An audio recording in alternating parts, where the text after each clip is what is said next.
Welcome back to Ribbon Candy Hooking. I'm Deanna. It's great to see you this beautiful winter morning. So I finally finished the first pattern in the series that will last all through this year. So this is the January pattern for the series that is called The Months at Mousehole Farm. And each month the pattern will feature a little mouse in a primitive setting doing something that sort of pertains to the month.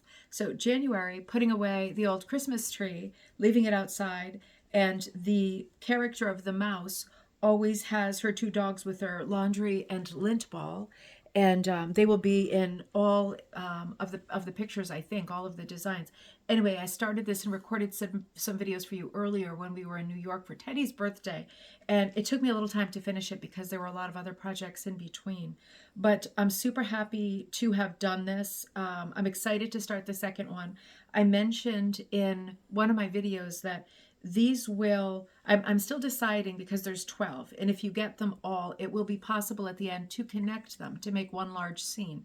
They will connect sideways, not top to bottom, just east to west. They will connect. So I'm going to have to look at my sort of, so it sounds very pretentious, but my vision for it to see if I'm going 4x3 or 3x4. You know what I mean? So I'll figure that out, but you can anticipate the February one will start with the end of her little pink house, and it'll be a scene that is more relatable for February. So in this one, this kit, as all of the kits this year, will come with some patterned and spot dyed wool that are only available as part of the kit. So you're able to get this pattern, which is called Farewell, Sir Spruce, as either the straight up pattern on backing or as the full kit. It comes with a Crazy 8 set and some other bits and pieces that I'll show you in a second. And these Crazy 8s are not available separately, right? Because I'm using, it has textured wool and hand painted wool that I'm using for these sets, so that I typically wouldn't stock. So I want to show you the colors that are in it. Let's start at the bottom. There is this gray that I've used for her coat, and it is sort of dip dyed. It's a textured one, and it's dip dyed, so it's darker on one side. And what that means is you can use the dark parts for highlights or shadows or whatever if you want.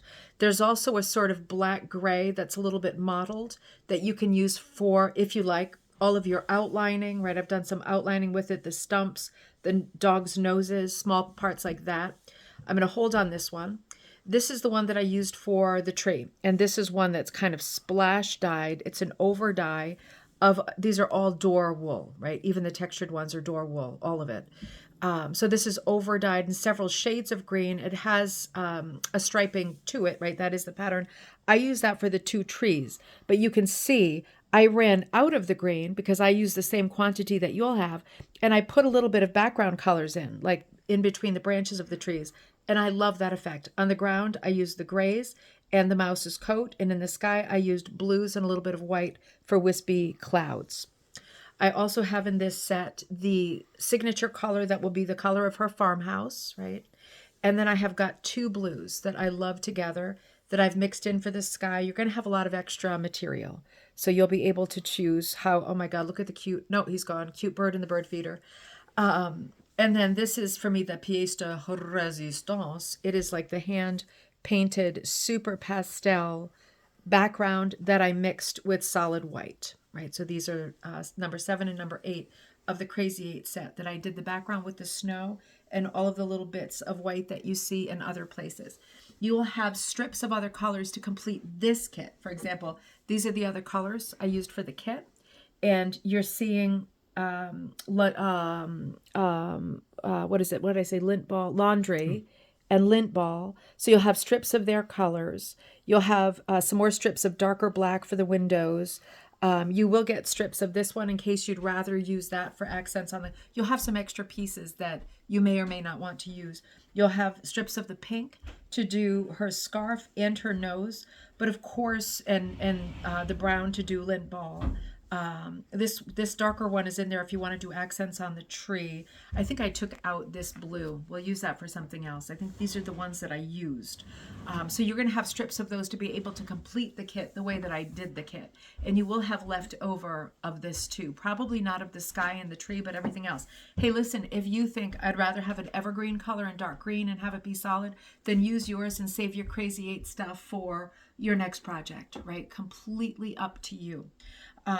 the things I want to show you that were kind of fiddly for me, because I did this, I cut it with scissors, right? If you remember from the hotel room, I was cutting with scissors. But then I needed to do some small parts in between the dog's legs, the dog's snouts, the dog's ears, things like that. And I was cutting my strips in half, right, with scissors still, so that I was making smaller strips to be able to get into some funky places.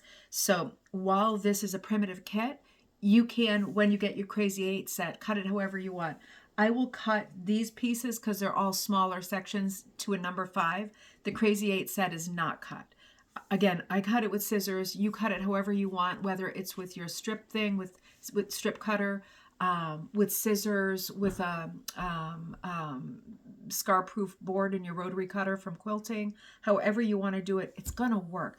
Notice I did some outlining, but not entirely outlining. I outlined some things, but for example, not others.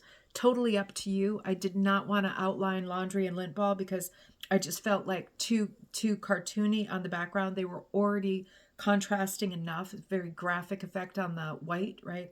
So I had a lot of fun doing this kit. I haven't blocked it yet. It'll be a lot flatter. One thing I do want to tell you, if you saw the previous ones, is that the mouse character looked different, right? Her ears were up on top of her head. I don't know if you saw in one of the live videos I did, but this is one of the presents that my husband gave me in my stocking. And this is this adorable little mouse that we found at a toy store in Litchfield, Connecticut, that I didn't know that I needed. Do you notice she's got a little cheese bag on her shoulders? I realized I had already started this, and I realized that in profile, she looks a lot like this mouse with a little dip in her nose. But I prefer the way that she looks, and she is now my model for the year, and I prefer her ears. So I moved the ears from the top of her head last night to the back, right? 2 little ears at the back of her head. And now I'm very happy to have her because now I know what she looks like at this angle, and this angle, and this angle, and this angle. She's my little model for the year.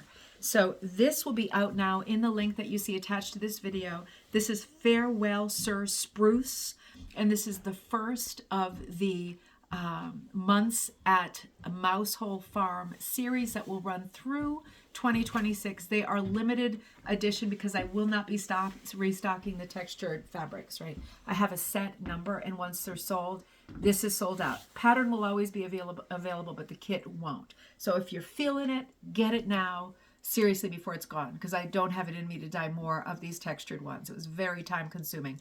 Have fun with this, and look at the previous videos if you're hooking it for help, particularly if you're a beginner, and I will see you next time at Ribbon Candy Hooking.